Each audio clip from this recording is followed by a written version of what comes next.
generally what I've done, especially with their discographies, I will write out the titles of each song in order. I'll leave about 3 or 4 lines between them, and then I will fill in those spaces with my initial thoughts of the song or the lyrics. And hopefully these little bits of notes will be enough to spur a more detailed conversation. See, I think if I did it that way, next to it would be like you said, the list of song titles, but then next to the song title would be like poo poo butt, or stink technician, like a Mad Lib.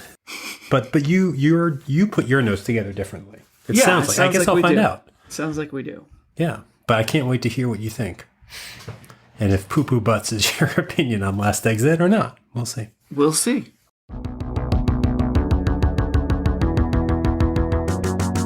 Hey everyone and welcome to 20th Century Pop, the show where we try to understand the present while living in the past. My name is Tim Blevins. And I am Bob Canning. And Tim, I'm curious what your favorite Paula Abdul song is. Oh, wow. I mean, there's over 2 to pick from. I would imagine it's Opposites Attract. Is it? I mean, that's like a duet, but that's her and someone else's song. I'm a big fan of Straight Up. Yeah. I also like Rush Rush and Promise of a New Day and Forever Your Girl. And those are the songs I can think of. Off the top of your head, too. Listeners, I did not prep Tim Blevins with any sort of, hey, I'm going to ask you about Paula Abdul today. So that's fantastic. Not only did you not prep me for it, you didn't have a reason to, I imagine. It was just some random question. No. I always try and segue to our topic. Yes, that time it did. Well, almost always. That time I don't. You don't know how we're getting in there? One of my favorite Paula Abdul songs is Vibeology. Do you know Vibeology from Paula Abdul? I know the album Vibeology. Wasn't that her third album? Or was that off? It was off an album. It's a song off of her album Spellbound. Oh, that's her second album. Okay. No, apparently I don't. I know where this is going, but I don't know the topic that's getting us there. Do you like that song?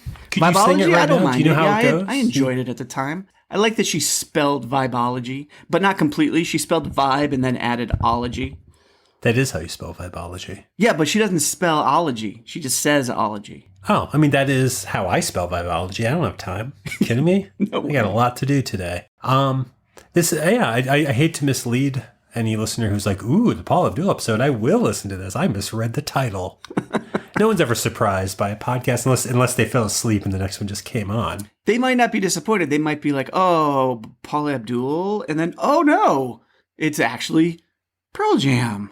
Right. They might like that. Why don't you explain, just in case we did just wake someone up, why don't you... When the third Pearl Jam album was named, when it was made known what that album was going to be called, and we learned that it was going to be called Vitalogy, I always, even today, I sing the title Vitalogy in my head as the song Vibeology. Oh, so there really was a reason for this. I really thought this was a reach. But no, this is accurate. Yes, people, listeners, today we're talking about Pearl Jam's Forever Your Girl.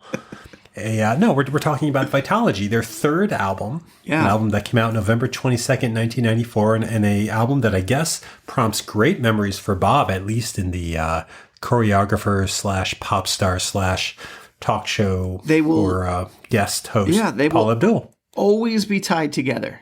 I cannot separate Paula Abdul from this third album from Pearl Jam. And I wouldn't ask you to. I would never make that demand. But for the sake of the conversation, let's take a moment for the episode too.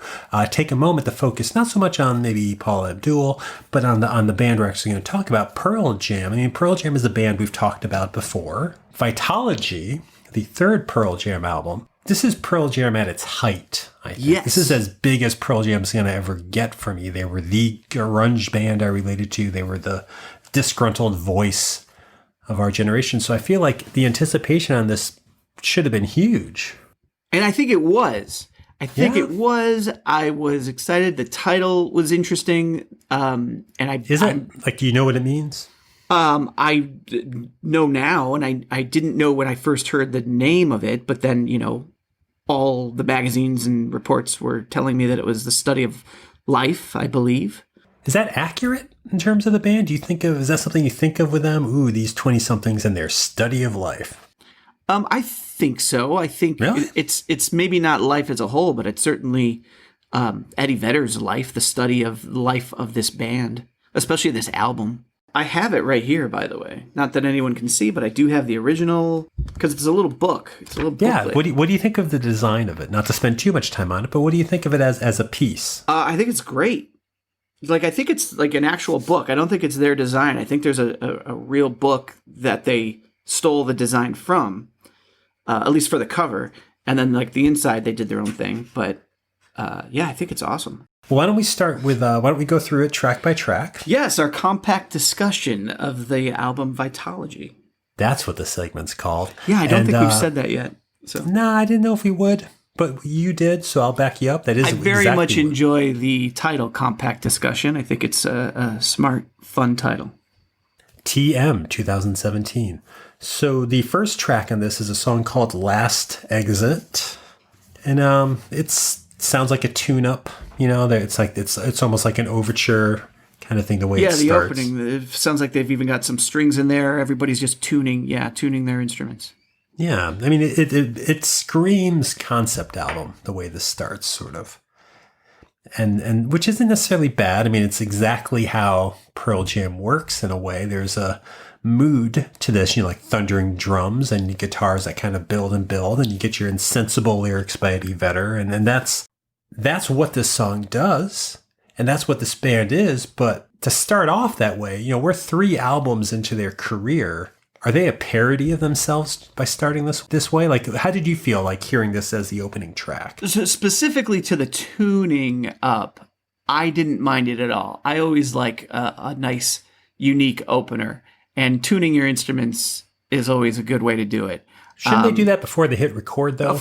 Of course they should. But what it did for me... Like, they're ready? Like, I don't want to see an actor stretch, or like if a Muppet program started and it's a bunch of people putting the puppets on. Like, that's not engaging. That breaks the illusion. It doesn't work for everything, but the way I kind of interpreted it, and it worked too once the song started and the notes that I put down, it's sort of them showing that we're here, this is real, these are instruments, they sometimes sound good, they need to be tuned, this is a real thing, we're a real band, and now let's just thrash into the song with the drums, bum, bum, bum, and the whole song is almost the opposite of the feeling you get of the tuning, which is like kind of sweet and soft, a little bit of strings in there, and then it just crashes into the song. But it's staged. If they're a real band, sure. A real band doesn't need to put that on an album. No, it is. It's staged. It's to make a point. I'm not sure if I'm getting the point that they want to get across, but that's what I came away with. And as I was listening to this opening song, I was reminded that this is the most raw sounding Pearl Jam album, I think, from their catalog. And Vibeology is? I think so. I think it's got Oh my God, we are already off on different feet. Really? I think it's got a rougher, sloppier sound than the other two, certainly more than Versus. And I think that hearing the instruments being tuned maybe feeds into that for me, is that this is like a one take sort of thing. But how many takes in do you think before they got that opening right? Could have been 36. Right, that's the thing. I know we're just starting off to it, but this whole album feels so put together. And part of it's because you have such an ornate package from the beginning. This is a big band. We all know them as a big band. They have their persona of the outsider band, but they are presenting every last little bit to remind you that we're different from other CDs, and it's jagged, and here's some handwritten lyrics, here's some typed out lyrics, and here we are not ready to record the song we're recording. I don't know. I get it, and I understand what you're saying, and it maybe to think of it back then, maybe it hit me that way, but this time I could not feel a little like, and this is establishing how I'm supposed to feel about them. Yeah, but isn't that sort of the point with bands anyway? No matter what song, whatever song they put first is always, I would imagine, I've never been in a band, but I imagine they're going to put a lot of thought into that opening song and how to open it. And in a lot of ways, they're doing that to make you feel a certain way and to prepare you. I don't know if it's prepared. I think you put songs in the sequence, you put them in an order on an album. I do think there's an art to that. I just feel like you can put a concept album forth, and that's fine. if your concept is we're a sloppy band, here it is, that's strange to me. And again, I don't think we're enough in talking about the album to know about that. I'm just going off of what you were just saying. Do you consider the album a concept album? I did not. But in the way you're talking about this opening, I can see a concept developing. I can see how I could tie in some themes here and call it a concept album. Have you listened to this recently prior to deciding, before we decided to do this for the episode? No, not as a whole album. And that's generally the case whenever we do a discography. It's like I haven't listened to the entire album in quite a while, front to back. So no, but songs will pop up here and there. But the album as a whole, this was my return to it in decades. Was it exciting to hear this first track then? It was for me. It was. Yeah. Because I really liked it. And as I'm listening to just even getting into the second song, I was like, God, I forgot how much I really enjoy this album. So you were already thinking of it as an album by the time we got to track 2. Yeah. Spin the Black Circle. Yeah. Did it feel like an awkward segue? Was that? I was just saying spin the black. I was going to repeat spin the black, spin the black. Because that's what he does. Because that's what he does, yeah. Yeah, because what's this song about? Can't tell. It's really cryptic. It's not cryptic at all. Why does it have to be cryptic? You're put off by the fact that he's has a love song to playing records and music? He's geeking out with a song about records. Yeah. But he can't do that. He has to be all clever or dark or ethereal with this title, Spin the Black Circle, like it's some sort of cult magical device. It's a fucking record he's singing about. And I like the rest of the song, but the fact that it's called that, and the fact that he's shouting that just makes me think like you just be a fan of records. He has to distinguish himself from other record fans by treating it like it's some weird, what is this, otherworldly piece of record material. What are records made out of? Vinyl material? Is that why they're called vinyl? Yeah, vinyl, wax. A lot of people remember they were made out of wax. Spin the wax. Had he said that, at least that's a phrase people say. I think DJ said that in the movie Grease. Sure, but Tim, this is a musician, an artist, a poet. Sure. Of course he's going to use analogies and different describers to bring an ethereal emotion out to you about the things that he loves. Why is that so wrong? Because it just sticks out. I love the idea of what the song's about. I like that it's quick. And again, I'm not obsessive about records. I didn't grow up with records. I remember this song coming out and I got that, okay, this is about a nostalgia. And records weren't even gone that long by the time the song came out. I like that. But I just feel like, then just say something about records. Just it's a love song. Be the geek who's into these things. Acknowledge that you're just a music geek. Well, the whole song, though, is using phrasings and descriptions that you don't always... The song's just an instructional of how a record player needle works. Yeah, that's the most of the song, which is great. When does he ever say record player needle? Spin the needle, put it down, stuff like that. I guess I don't have the instructions in front of me of how to work a record, but I know it's in the song. You're right. He does say, see this needle, drop it down, touch the plane. You never really hear that about a record, that it's a flat plane. But that's the extent of the creativity I'm willing to give it. Because I'm like, all right, I see what you're doing there. But you're put off by the black circle. There's another one, the crooked arm. He mentions a crooked arm in there. I like that one, though. Yeah, again, but it's not. It's not. That's what that's called. That is saying, called the arm on a record player. Fine. I am just thrown by this because it's art. It's poetry, and so you use phrasings like "spin the black circle." You don't just say "play my record." Play my record would be great. I would make that song 3 minutes versus the 2:45. If it was play my record. I just think, and you enjoy the song as a whole, though, is what you're saying. I love this. Yeah. By the way, again, 2.5 minutes. Don't have to deal with it for too long. I love this song. I think it's great. It's a weird segue. Song, but you don't like the fact that he can't just say it's a record. It's just, I mean, that's the point of music. That's the point of a lot of music. There are some musicians, I was thinking about this with other songs on this album, where there's a lot of phrasings in here that are not direct. You could take them directly, but then combined with the next phrase that he uses, it's like, how does that tie together? And so you have to, it's just little snippets and pictures and things. Do you look at Eddie Vedder as a lyricist? Do you think of him as a poetic lyricist? I think of him as a poetic lyricist. I was going to compare him to Ben Folds because I was thinking of that. Ben Folds writes lyrics that are very straightforward, that tell a story, that have characters, that have time frames, and you're not gonna not know what the song is about when it's Ben Folds. Eddie Vedder uses more poetic words and phrasings. It's more of a theme of here's a tone. It's a tone poem or whatever. I guess musics would be tone poems, but yeah, there's two different ways to approach that. So his lyrics are musical, you're saying. His lyrics could be put to music. Yeah, that's what I'm saying. No, but I'm saying it's not a straightforward story. You can interpret Eddie Vedder's lyrics a certain way, and then somebody else could hear the same lyrics and interpret it in a completely different way. Not this song, but other songs. Well, here's the thing. I'm all for what you just described. I think that's great. You just said yourself, but not this one. There's something phony about, and it's just a spin the black circle part. It's just like, I even like the spin, like that's fine. But the fact that the name of the song, which you see on the listing, what DJs would say were coming up next, and the fact that he's singing, here's a man in his late 20s singing Spin the Black Circle, it doesn't feel sincere. It feels like he's saying, look at what I'm doing. Hear this, not hear the song, not hear how I feel. Look at how I'm going to treat records mystically. This title... And again, as we're going through the album, it's going to come up again. I think we're seeing a trick.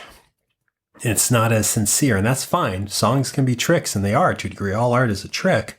This conversation, to a degree, is probably a trick, but I won't stumble over other things the way I stumble over Spin the Black Circle. Oh, you mean a record? Yeah, I mean a record. Oh, wow, I didn't get. I mean, it just. Well, and we'll move on, but you kind of just made my point when you said that he was just making it this mythical thing by calling it a black circle. That's exactly the point. It just seems lazy. Like, I get it. Like, he's writing a song about the mythic feeling of music. That's fine. And the record is the vessel for that. But it's just, there's no creativity in that title. And I like the song, but that sticks out to me because that's how it's listed. That's how I remembered it. And I've always thought this. And I've always liked the song, but if I'm singing along to it, I'll mumble that part because it sounds dumb. Agree to disagree. Do you connect to it? Because we're both saying we're not fans of records. No, I connect to it. I absolutely connect to it. Not because of the record per se, but just the love of music. I connect to that. I always love songs that are about songs or about listening to songs. I do. There are quite a bit of songs about songs and music. And yeah, no, I've always loved this. And the passion with which he sings it, too, is what I love. And the mysticism that he brings to it and the detail of lowering the needle down. And yeah, and that he chooses this over you. At one point, he sings that. He would rather listen to the music than hang out with a person. That's great. I'm totally for that. You know what else people write a lot of songs about? Shapes. Squares, triangles, circles. People write about that stuff too. I feel like he's hiding. He can't just let it be about an obsession. So he has this weird title that gets in my way. Okay. And we're going to talk in circles if we keep it up. So we can move on to the next track if you'd like. Yeah. It's a poignant title all of a sudden. Not for you. The title of this one is good writing. Not for you. Sure. That's grunge title 101. It's so perfect a theme for Pearl Jam that I'm just like, how long can you really do that before it starts to become a gimmick? You seem put off by the fact that it's a good song that represents the band. One would think that if that were the case, then it would just be perfect instead of too perfect. But I can kind of see where you're going. Yeah, well, that's an interesting point, though. I mean, it's too perfect in that there are other songs that do it better. Other songs that I get more from in their past catalog. And this song just, yeah, I don't know why I'm dissecting it like this. It just seems too... Maybe it's not newer. Like, it's not a new idea. It's just the same concepts that they've been singing about, packaged up exactly as you would expect it from a Pearl Jam song. And it's fine, and it works, but it's not a new idea. And they're a success story at this point. Yeah. So who is he? What's his problem? Yeah, that's an excellent point. And you find this a lot with third albums, even second albums, where if the bands have success, they can't quite sing about what they sang about before, especially if what they were singing about before was not having success and struggling and being on the outside. Like Spellbound by Paula Abdul. Exactly. But a lot of times these songs were written during that initial time. And so now they've got to keep putting records out. And so now they're pulling songs that did fit them before, but maybe don't fit them now, but it's still a good song and they want to record it and put it out there. So I don't know when this song was written, but that could be part of the problem. But doesn't it impact you? It's kind of like, because again, this is a good song for where I was at the time. I don't know why I didn't attach to it then. I'm hearing it as, yes, this is a good rendition. I guess part of what's bothering me is if Pearl Jam was kind of like, and I'm paraphrasing what you just said, so correct me if I'm wrong, but if they're realizing that, oh, it's our third album, we got to get some of those things that people know Pearl Jam for on this, even if it's, we got to put this out there because that's what the people want. It almost cheapens those feelings. No, you've misinterpreted what I said. I don't think they're putting out what they think the people want. I think it might be a song that they wrote when they were in a different mindset, but they feel like it's still a worthy song to include on this album. You're not suddenly going to have Pearl Jam writing about the lush life that they can now live. And in fact, most of these songs, especially coming up, are the exact opposite of that. It's like, what have I gotten myself into with this popularity? You think? You think this is that I don't know if this song is that song, but there are others coming up that are. Although this song could be. Here's the thing, too. You can't always hear and understand all of the Eddie Vedder lyrics in songs. I would say the majority. Yeah, and so what you do, you latch on to the ones you can hear, and it's often the repeated refrains at the end. So at this song, this is not for you, this is not for you, this is not for you, fuck you, is how the song ends. That's like what you clasp onto as what the song is about, and that's easy and good. You look at the lyrics, and you finally kind of understand it and read it. There's a lot more to it there. It's about small my table sits just two, got so crowded I can't make room. So to me, this is, and maybe this can be interpreted as being written of the era. To me, it's like I had a small little world, and now we've gotten popular, and now my table, which was really just for two, is so crowded. And this me was not for you. It could be interpreted that way. Like suddenly my world, which was just my world, is now everybody's world because this band has gotten big and everybody's following us and reporters talking to us. Everybody wants to know everything about me, about my band. So maybe he did write this in this era, and now it's specific to them, which I think a lot of these songs coming up are, and not just a voice of the generation. It's just Eddie Vedder. Oh, that's an interesting interpretation I had not heard. And I forget you couldn't understand the lyrics. Well, that is part of it. I think they may have been written in that very well put together and produced package that the CD came in. I forgot if you said, did you enjoy the song when it came out? Yeah, I enjoyed and still enjoy the entire album. So, there are some filler tracks on here that are experimental or whatever that I just kind of skip over. I think they're called garbage tracks. Sure, you can call them that. But there are some songs on here, like all the songs, like this is, I don't know if I said it before, but I'll say it now. This is my favorite Pearl Jam album. Yeah, that's weird to me. Yeah? Because it's not my choice. That was a dumb sentence. That would be weird. Yeah. How dare I have a different opinion? I know. I really thought we were doing the show together. But if you want to break off on your own little opinions that are perfectly yours and not manipulated by what I say ahead of time in a well-written email, that's fine. That's totally fine. But do you think you were connecting to something in the song back then? Because what you just described, which I like, is not where we were. I don't think. No, I wasn't there. And I wasn't hearing all of the lyrics. And as much as you talk about this super wonderfully packaged CD case, thank you. The lyrics themselves are difficult to read. The lyrics are usually mostly handwritten. So it's even like it's the visual interpretation of Eddie Vedder's hard to understand lyrics right here, because this is hard to read lyrics. Why would you print lyrics for someone to read in an illegible penmanship. That's a weird, purposeful decision. I mean, you can make it out, but you gotta struggle. This album is a struggle. I disagree. I really like this album. Do you like the next song, TRMOR CHRIST? I do. Yeah, I always skipped this one as a kid. I don't remember listening to it. Is it because it's churchy? That's the thing. It is pretty overly religious with the Messiah imagery, and this might be why I used to skip it, because even by that point as a kid, what he's reaching for with that imagery just seems obvious.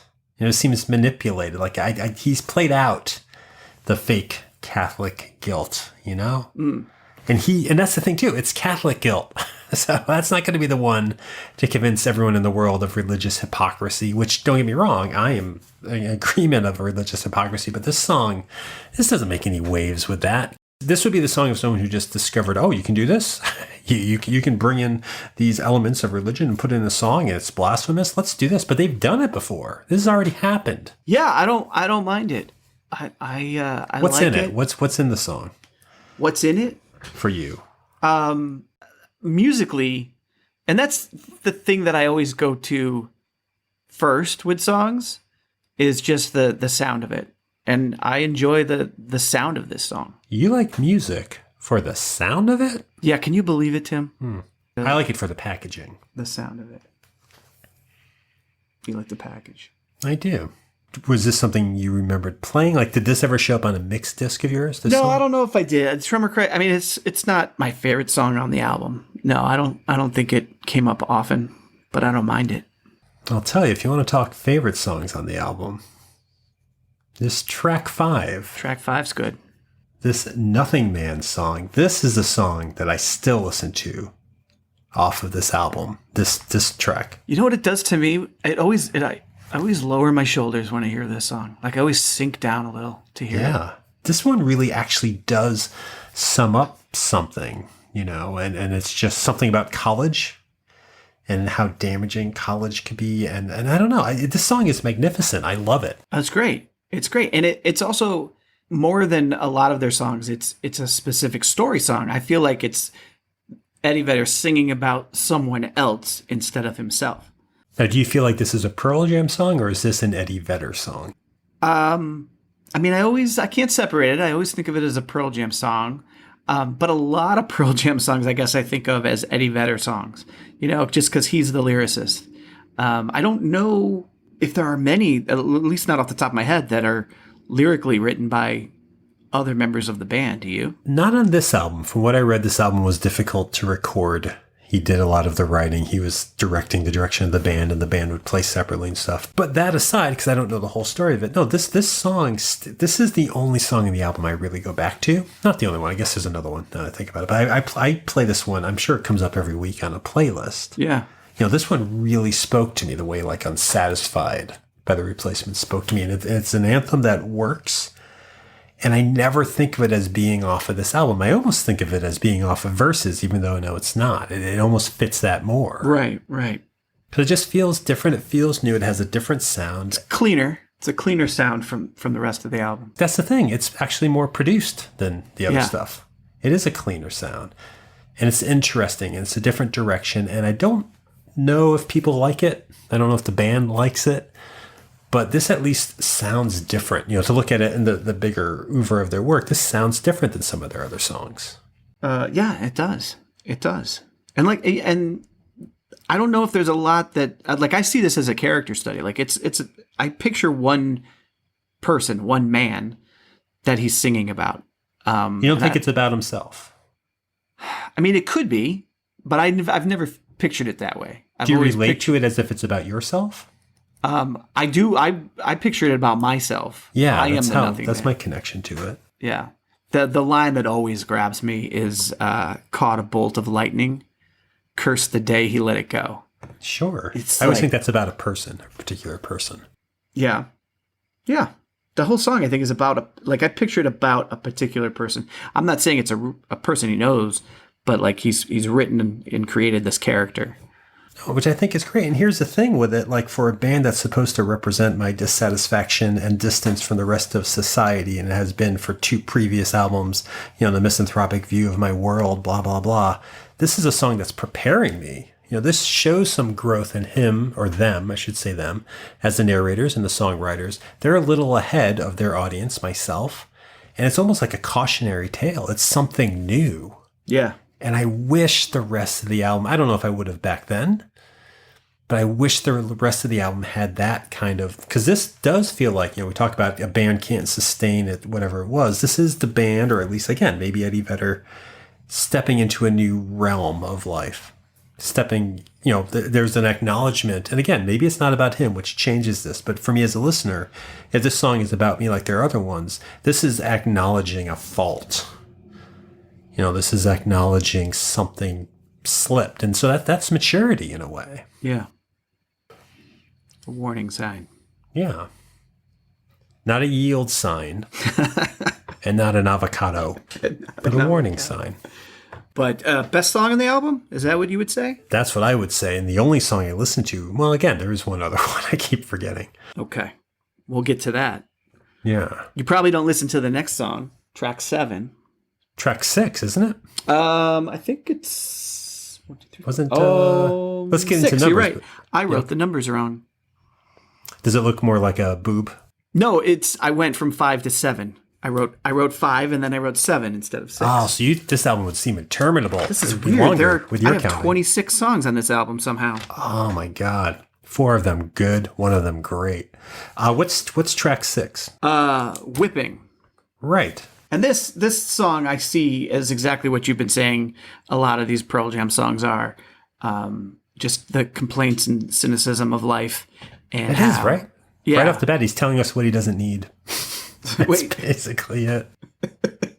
But what he's saying is, but it like it's I like the song, but again, it's a theme they've sung about where the man's holding us back and knocking us down. He doesn't need the helmet because he's already got a hard head. He doesn't need the raincoat. He's not a good cyclist. He's already wet. I don't know if he has kids, but he's not a good example of like, don't let your kids watch him on a bike. Right. I know, but I'm interpreting it as he's already broken. He's already beaten down. And it's because they, quote unquote, they are whipping. And you can interpret that many different ways, but I see it as the man holding them back. It's a good song. I like it. Yeah, I like it too. I wrote that it's a brutish, just rough song, and I like that aspect of it, the sound of it. Yeah, and on its own, I think it's fine. But like you just said, in the context of the band, how many times do we need this song? Back in 1994, I probably needed it a lot. And see, the thing is, like, I am hearing it today again, and I can interpret it into things in my life now, too. Oh, really? Yeah, like you can... I didn't get that. You can indicate that, back then it was the man. That's pretty general that's doing the whipping. Did like the car insurance, the general that's friends with Shaquille O'Neal? Wait, I missed all of that except for Shecky O'Neal. Shecky O'Neal, the famous stand-up comic / basketball star, Shecky O'Neal. No, the general, I thought you said. The general? To save some time? That guy? Yeah, that guy. That's not what you said? No, I don't think I said that at all. Does he have a cover of whipping? Or is that who the man is, the general? The general is holding you back? That's what this song is for you now? Stop it, general, with your suggestions? I see what you're saying. Generally, in general terms, the man... In his terms of his company and how they work with insurance. It's the man that's holding you back in general. But I'm saying just in life, as your life changes, your interpretation of songs can change, or how it affects you can change, because they're whipping... The they of that can be my boss. It could be the way the government is working right now. It could be my neighbors, or the trying to think of like. But does that still work when you're an adult? Because isn't there a bit of whininess? Because it's just a blame game at that point. Personified for you in the form of that Monopoly piece, The General. I guess, no, yes, I guess so. But I think you could still use that song and use the sound it's making and the guttural feeling it's giving you. Because I get that. I think I get that.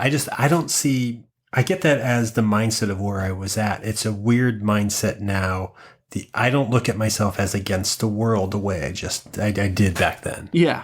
I look at elements in the world are working against us. Elements of the world are poorly thought out, but to talk about the current administration, which I think you're referencing, to talk about Shaquille O'Neal's friend, the general, as you were also referencing. I see that, but I don't see, I have allies now where I did not before. Right. There's a group of us that are striving to do something. And I don't think this song has the space to do something, because he's not going to put that helmet on his head when he bikes to your kid's house for the birthday party. Yeah. And that's a bad sign. But that's why it's interesting that I cannot relate to those songs without reverting. And I don't know if that's good to do. Like the Pearl Jam songs that speak to me are like Vedder Man, or I'm sorry, Nothingman. So many. Or Vibeology. So many men. So many men out there. The elderly man behind the counter, all of those, I can relate to those. But these songs that are, about the angst-ridden rebellion, and maybe that's why I'm struggling with this album, it's difficult to use those songs now, to have them power me the way certain songs do. Sure. So that's why they kind of, to have a whole album of them where it's track after track, it just seems staged. Mm. So that's why I don't fully get how you're using whipping in your life, but it sounds like you are. Yeah, well, I think it's a matter of Trust by Billy Joel. It can be. No, I think it's a matter of you can use the song as this wide world interpretation type of thing, but then you can also bring it down into just specific moments, specific events, specific interactions. You're saying that the song takes you back to that bigger picture of it's us against the world. And I had that experience, and it takes me back there as well. But I can also relate to songs, not just this song, but other songs. I find new meaning in them based on the life that I've lived since last I heard them. Did the life that you live prepare you for the next song? Are we up to Pry 2? Unless you had more to say about whipping, I did just cut you off. No. I think we've talked it out. I'd like to go back to Spin the Back Circle. No, I'm kidding. Oh my God. I just don't get it. What is he talking about? Is it some sort of an animal? Is it the Milky Way? What? Is it the General's monocle? General doesn't have a monocle. No. That's that weird Bernstein Bear thing. But track 7, Pry 2. This is not I don't see this as like a song. It's on the album, and it's got its own number. This is one of those fillers. It's filler. Yeah. Why do you put filler on an album? Well, because it's a concept album. You don't think it's a concept album. I think it's a concept album. I think it's a bad concept album. I can see there is a concept, and Pry 2 is the theme of that concept, basically. But the band just jamming? It's the band just jamming. So we know that they're just jamming like... Do you know the lyrics? You know what he's spelling out? Is it the General? No. He's saying PRIVACY. Privacy? Yeah. So what? So he wants to draw attention to his need for privacy? Yes, that's what that was his mind state at this time. This is what I was talking about before. How it's underdeveloped. This is a minute of the album. Yeah, it's a snippet track. Like we just turned the mic down, and this is what these guys were doing. This is what they did. They jammed it out, and he spelled out privacy and said it was priceless to him. PRIVACY is priceless to me. And he wanted to put that out there. That, by the way, is just a little longer than saying privacy is priceless to me, because he spelt it out. That's true. He could have spelt it out and then said like to M-E. He could have done that. He could have done that. He could have done that. Spelled out Eddie Vedder, EDDIE space. They did something. Spelled his last name. This is where I'm like, it's indulgent. Because do you really think the song's deep? Do you find shouldn't it be more of a song then? I don't think it's deep. I think it's direct. It'd be more direct just to say it. But they put it to a little jam. But it's not, jam. And it's just, this bothers me, because I feel like this is maintaining we don't record the way albums are recorded. We just got snippets. This just happened, and we somehow caught on the record microphone. Is that, they record records on record microphones? That happens though, Tim. That does happen. Yeah, and then I spent my $16 to get this album. And you got a bunch of other songs that they put more thought into. Yeah, well, finish this one if you're going to put it there. We don't put episodes up of this pod. Not that people are paying for the show. I mean, they're paying in time. So if we do that conversion, but it's not like we start an episode about Skippy Handelman on Family Ties. So like, ooh, we didn't have much to say about Skippy Handelman. Just put 4 minutes up about Skippy Handelman. Call it a week. We don't do that. No, but if we did do that, we would add 10 more snippets about other things that were more intriguing. All right, we're doing exactly the same thing Pearl Jam's doing on Vibeology. It's a conscious choice to put an album together. These things weren't recorded all in one take. They weren't even recorded, and we know this because you can read it online. They didn't just sit down for one night and record this album. There's a purpose behind that, and that purpose, I think, is to maintain some credentials of like, we don't just write pop songs, because I think they're deathly afraid. And we're going to see it in a little bit. They're deathly afraid of a pop song, even though they have the ability to compose one. And I think this album is to regain or maintain or create some credentials that it's just like they don't need. They actually are recording this in the studio. We're not idiots to think that there's no money behind this album. You don't have to fill the album up with your one takes. Are you saying an artist who is getting paid can't have the freedom to put on their album different ideas and messages and No, of course they can do whatever they want and should, and people might enjoy this. I just think like there is a decision to put this on your album, and I don't know what that decision is, and it doesn't seem sincere because I feel like this is cool for your bootleg album, B-sides album down the line. It's like, here's some snippets of what we never put on an album before. Except we did. It was a minute long. It was meant to it was like I was playing Wheel of Fortune and I got lucky with the word privacy, and that's it. Like I just think it's weird because it's trying so hard not to be a song, but it's packaged on something of songs. It's listed in a list of songs. Let me ask you this then. If this is a concept album and we've got songs about privacy and fame and how it affects a person, why is it so bad to have a snippet of a concept? This track is a noise. It doesn't do anything for me. It doesn't work for me.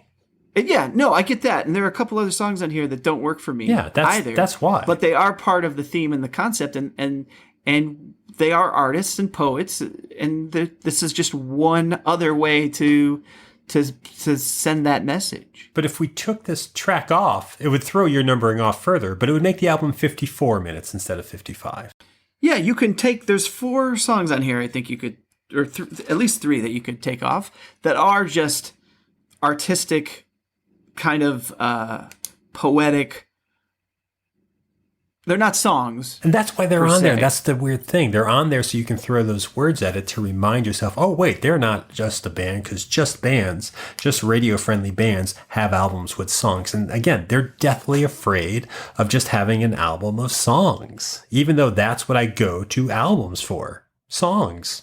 I guess you could be afraid, and therefore you're putting other things in there. What if they're not afraid of that, but in fact, what they're excited to have other songs on there, other interpretations of messages? If I wrote the word privacy on a piece of paper and then recorded myself reading each letter of that word into a microphone and somebody played a little jam guitar behind it, I would be embarrassed if I considered that something somebody would want to listen to. Well, isn't that like performance art? Can't they? Isn't that what that is? But I'm coming to this as an album. Sure. And you said yourself you don't think it's a concept album, so you're coming to it as an album, I think, right? I initially did not think it was a concept album, but now I'm turning on that. You're turning on that. I think there is a concept album here, and it's about privacy, and this maybe was the crux of it. This is the middle part. So why did they release the other songs? They should have just released this one. That might have been enough. That could have been a message that they could have put out there. Well, to get on track with them as a band, why don't we move on to the next track? Okay. There was some weird wording in there. But song number 8, Corduroy. Yeah. After everything we just said and my apparent distaste for this album, this is one of the best Pearl Jam songs ever written. Some say it is the best Pearl Jam song. Are you that person? I am not. I'm not claiming it is the best, but it is very, very good. No, I've read, I like lists, and this tops a lot of Pearl Jam lists. This might be the last true gasp of Pearl Jam as the band that I needed at that time. It's another I don't need something song. I don't want something song. I like that. But it's much more specific than that. It's not just about something. It's literally about fame. This is where the theme and the Oh, really? concept album comes in. Yeah, I mean, Is that what the title corduroy means? yeah, I didn't know it at the time. Like that bear in the department store? It's not the bear. The song itself was inspired when Eddie Vedder saw a corduroy vest that mimicked or was exactly like one that he had worn on tour or worn in a music video or something. And it was being sold as Eddie Vedder style corduroy vest. The interpretation of that and the fact that I'm just a guy who suddenly is very famous to the point where there are items out there that people can buy with my name on it or to become me. I wanted this so much. I wanted to be a successful musician. It was all I wanted. And now that I'm here, it's such a mess. I had no idea. Thanks for explaining that to me. That's awesome. This song is awesome.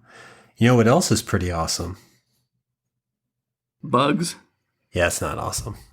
No. Track 9. Why don't you say everything about track 9, Bugs? Well, it's the theme continues. So 3 songs in a row. We've got Privacy. We've got I Wanted Fame, but now it's messed me up. And now we've got Bugs. Bugs in my room. Bugs all over. Do you think this succeeds in doing anything? I mean, it is not a Pearl Jam song. It is just another breakaway, like Pry 2 was, of a beat poem, a spoken word performance art type of thing. And you think he figured the metaphor out before he started singing it?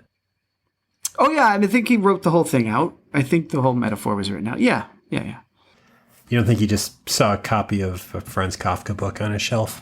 That may have started it, but then he did take the time to write it down. This is garbage. I think it's an accordion. It's not a clever metaphor. It's not a clever poem. I don't get anything from it. I didn't like it back then either. Oh yeah, no. I've never liked Bugs, but again, it's one version of the story they've been trying to tell across several songs here. This is just one other way of doing it. But there must be songs that didn't make it onto the album. There must be songs that didn't make it. I think the thing I'm struggling with is that you seem to be saying like why they've done it. No, I don't. And I have my interpretation of it. Obviously, I'm not in the band. Yeah. I didn't write Bugs. I don't know why it exists. I'm talking about how I perceive it. That's why. So that's what these discussions are. And my perception of it and why I have trouble with it is that's all I have. And my perception of Pearl Jam at the time was this bleeding, powerful representation of what it felt like to be lost at 20. I guess we were 20. And they so meant that at the time. And so what I'm dealing with now when I look at this album is it's not always sincere, if that's how I'm viewing it. And again, I don't know them. I only know them as the band who recorded these 3 albums. I can look at this and be like, okay, at that time of my life, I was so certain I was on the outskirts, that I was an outsider. How much of that was real? How much was manufactured? And this to me is manufactured. Bugs isn't any accomplishment of an outside artist. It's a garbage track that they chose. That's the thing. All albums are put together. I know that. They chose to put this here. Again, I think at the time, this album wasn't so much the outsider album like the first 2 might have been. This one is more the fame album and how they're struggling to deal with it. And yeah, I think Bugs is a little maybe too on the nose. It's not hard of a stretch to go from Bugs to the media. And it's not great. And maybe it's not too clever. But I can see why they would put it on here. I could see what they were struggling with. And I could see why they might want to have this song on this album, which is about fame or a study of life, their life at that time. But to move on from that song, maybe, because I guess we should get through the rest of this album. There's only 17 more songs to go, Tim. Yeah, well, your numbering is very reliable. So what I have written down is the number 10, followed by Satan's Bed. Honestly, sometimes all you want from a Pearl Jam song, I think, is this song.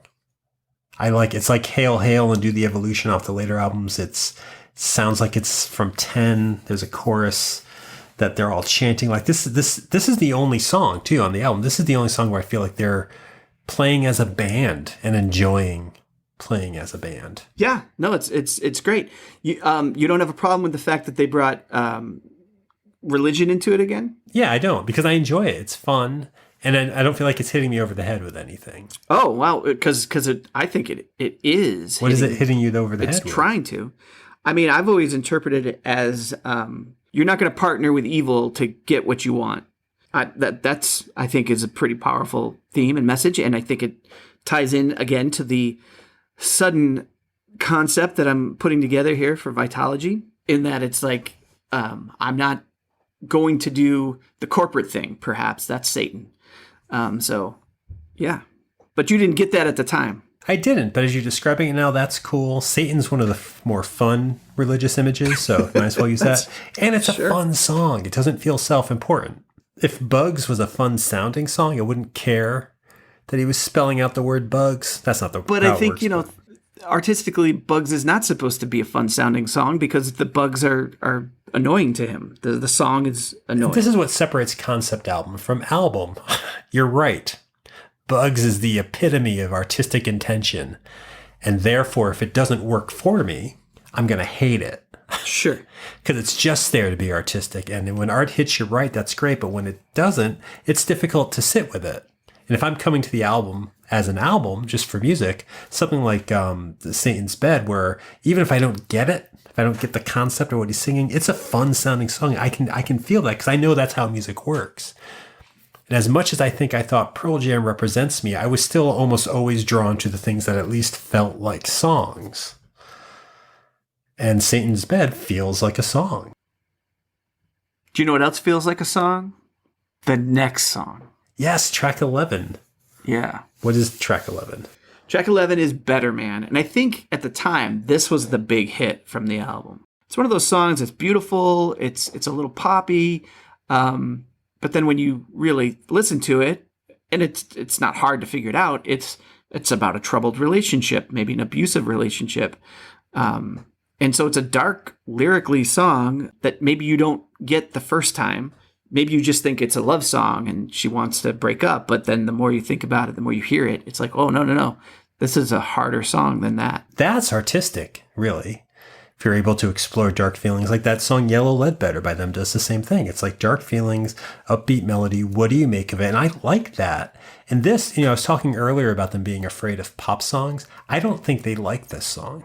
I don't think they like that this song was on the radio. I think this song is what Pearl Jam has become. I think when people think of the band, they think of this song. If they're not fans of this song, they kind of bury it near the end and they put 3 other songs that you don't necessarily think of. Maybe you think of Immortality, but there's 3 songs left and 2 of them are just throwaways in a way.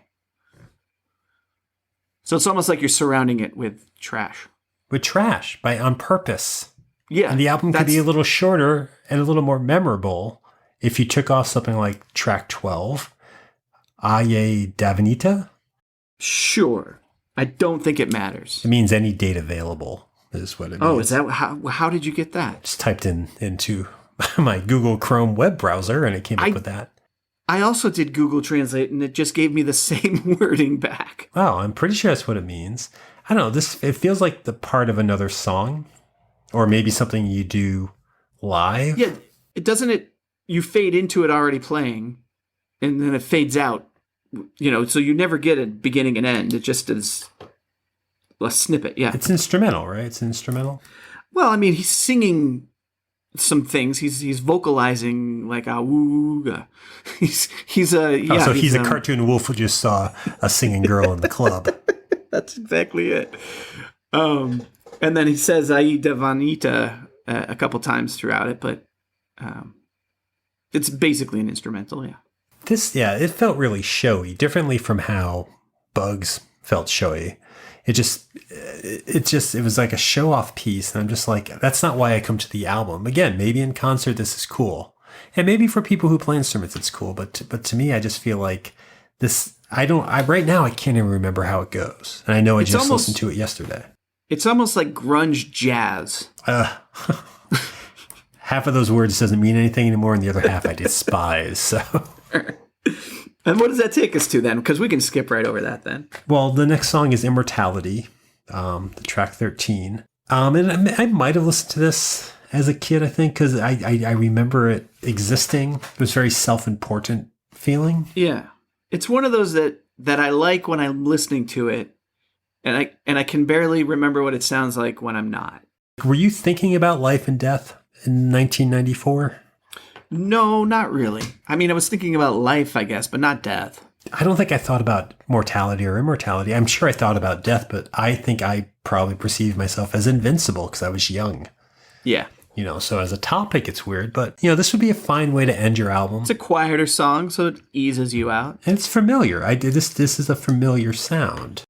Something I don't think of when I think of Pearl Jam, something that maybe isn't what I would go to any band for, really, is track 14.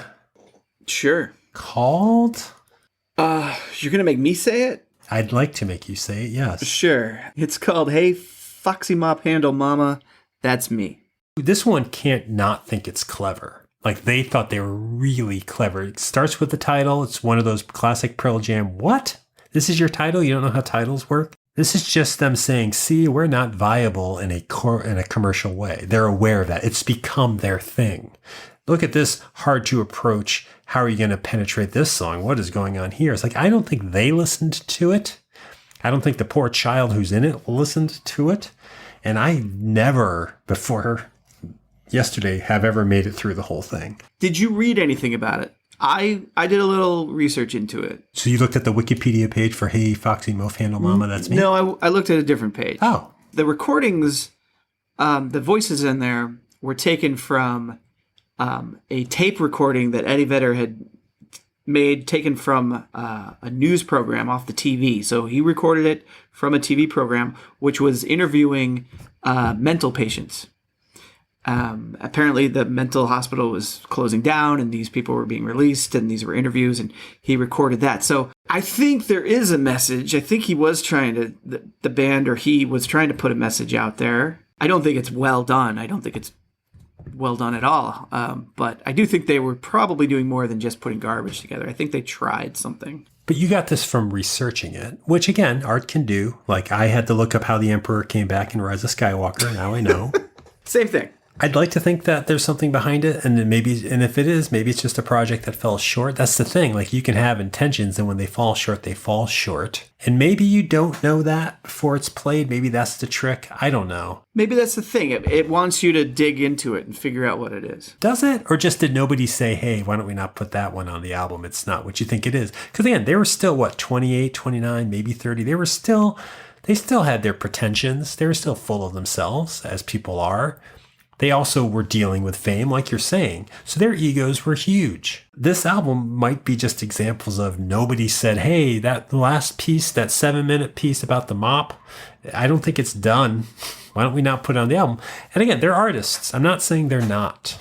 But I am saying that this album does not represent them as artists, which is odd because of the three that I know, it's the highest concept one.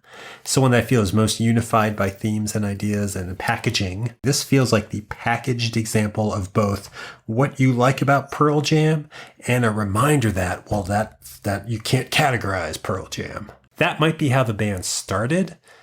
But once you're working on not wanting to have an image, you've established that as your image. You're trapped in a loop. And I don't think this album is them just producing and making the music they want it to be. I think it's calculated and how it's put together, which again is not bad. It's not a fault. It's how things work. But it just didn't have the sincerity of the previous two albums. I disagree. I can't say that as a whole for the album. I could say it for several tracks. I think that there is a lot of sincerity in the majority of the songs here. I think there's a lot of great songs on here that you like. Nothingman, Vedder Man, Satan's Bed. Aside from the title, you like Spin Back Circle. Not For You. Corduroy. I've just named 6 songs, which would have been enough for the album. Then there's like 2 or 3 other really good ones, and then 4 that we could get rid of. I guess what I'm saying is I like their songs. We listen to it as an album, to discuss it as an album. And as an album, I don't think it works. I think where they were as people is not what they were singing about in all of this album. And that's the issue I kind of have. And I didn't have it then. I was just liking the songs I liked and identifying with other things because I was in this tumultuous time of finding myself. Yeah, I have a very almost directly opposite opinion of that. I think the songs were about where they were because they were songs about fame and dealing with that. There were some other songs that were specifically about a character or a story or listening to music. But then the other songs in there, I think, did have themes about what they were living with. But you weren't relating to that at the time.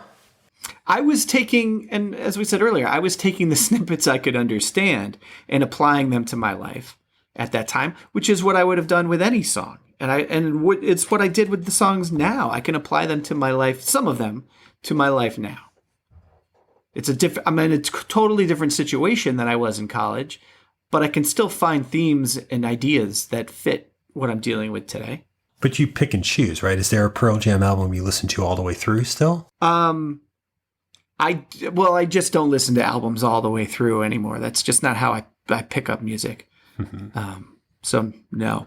But when I load the albums into iTunes or whatever, I do take the whole album. I take the whole of these first 3 albums, save for the filler tracks on this one, the non-song tracks. If you whittled it down, what's the perfect number of tracks off of this? You don't have to say what they are, but like how many tracks would you take off? 9. You would take off 9 tracks, or you would keep 9? No. I would leave 9. There are 9 tracks I would keep, so I would take off 1, 2. What's the math? I don't, because my numbering is off. Well, in total there's 14, so you're taking off 5 tracks. 5, yeah. Yeah, no, 9's a good album. So there is a good album in there for you. Yeah. I don't think there's a full album in this one for me. And I'd have to go back and listen to it. I don't know if there was in 10, to be honest. There are songs on 10 I love, but I don't think I ever listened to that all the way through either. Yeah, like off the top of my head, I think there's like 4 or 5 songs that I really like. Well, the album would tell you there's 10. But I'm saying there's 4 or 5. You know what we should do someday, Tim, is go back and do a 10 compact discussion. We skipped right over it. We did. We will. Not next week, but at some point. We got to finish the trilogy by going to the prequel. I think we did that with a few other trilogies in the past, and you, listener, could do the work and track down which trilogies it was by visiting the Not a Holograms webpage of NAH Pods. Oh my God. I was doing really kind of well, and then I just spit on myself. Yes. That's what threw you? What was that? Your own saliva? That's what threw you off your game? Yeah, it's dissolving me as I speak poorly by spitting. And you can hear me spit on multiple episodes and see if Bob is able to dodge it by visiting the Not a Holograms webpage at nahpods.com. That's the homepage of this show, 20th Century Pop. What's happening? Oh my God. 20th Century Pop. We've been talking for hours, so about this album. Your tongue is just exhausted. All right, yeah, so visit that website is what I'm saying, because it's a website for the show. You can subscribe to the show there. You can find past episodes there, and you can follow the show on Twitter and Instagram at 20popcasts there, as well as see links to a couple of other shows that I and Bob have both been on. That's Not a Holograms at nahpods.com. Good luck editing this together, Tim. Bob, what can people do for you? About you? How can they? Folks can follow me. Folks can follow me on Twitter at RHCanning. I always ask folks to share their opinions of what we've talked about. So I want to know: do you like this album? Is it a concept album? Is there a message in those songs that we don't care for? Share your thoughts, please do. You know what's weird about this album, and we can close on this. Until you said it, have always thought it was "Hey Foxy Mof Handle Mama." That's me. It's Mom Really? Handle. Yeah, probably. The H is there, but It just goes to show that we disregarded this song almost immediately. yes, you know who did not? The band.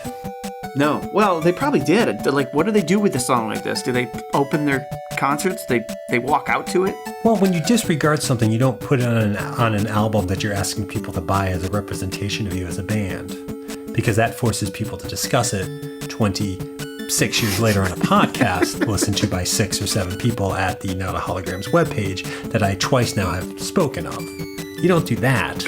I guess not. You put a Kaiser helmet on, sure. You walk around wearing that. You get shocked that people wear vests. That's what you do. That's you mumble your way through saying, "Oh, I didn't know that they'd be paying me money, and that this money would make people want to hear me buy my album." You don't do that, Oh, you know. goodness. And you probably don't go see Neil Young with your Ticketmaster 2-for-1 purchase. I saw you, Eddie Vedder. I know what you did. I know how you got into that concert. Backstage, you pretended you knew the lyrics to "Keep on Rockin' in the Free World." When if you really listen to his performance, he's saying "Keep on bravo" is what he says. It sounds like he goes underwater. And next week I'll be doing multiple celebrities underwater impressions, singing Neil Young hits.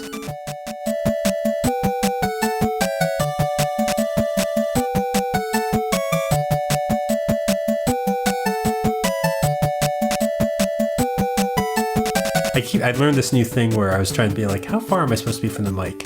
They say 6 inches, but then they also said, like, if you can extend your pinky and thumb, that's how close it should be. Almost like you're saying, like, hey, hook 'em horns or something. Yeah. So I keep doing that, like I'm pretending to drink a German Stein like in a play. But I keep doing that. Get closer. This is my pinky thumb distance right here. Does that sound okay? It sounds like it is. Okay. I'm I can't usually tell. back here. Okay, no, you sound that exactly the same. Okay, so I don't think pinky thumb makes too much of a difference for me. And this. But did you do a thing like you were drinking out of a Stein mug? Because that's fun. Yeah. That's a good time. I would. If this makes it. Was that? It's also the call me. Call me. Is it still? Because now I think call me is you make the letter C with your hand. Or you know what I do? I just pull out my real phone and I hold that up and I point at it and I go, call me. Because now we carry those around. Yeah. I would have to be something like, like write me a letter. I would have to pretend because I don't carry those devices with me. Never really did. It's not like I used to be like, before cell phones, everybody walked around with a pad of paper, stamps, notepad, an envelope, and a pen. You and I times did. have changed. Did you? Yeah. You had stamps. Well, because I took my backpack pretty much everywhere, even after college. Sure, and that's full of stamps and postal material. I don't know if it had Packing postal peanuts. material. Was it full of packing But it peanuts? certainly had pads of paper and pens. Yeah, I guess I did too. And I still do. I bought some little notebooks recently because I thought, hey, I might be working again sometime this year. Absolutely. Haven't busted them open yet, but no, hopefully. I opened one. I wrote down an address in it. Not any place I was going, just 1414 Poop Butt Lane. Hope to get there someday. It was a blank piece of paper. I had to put something on it.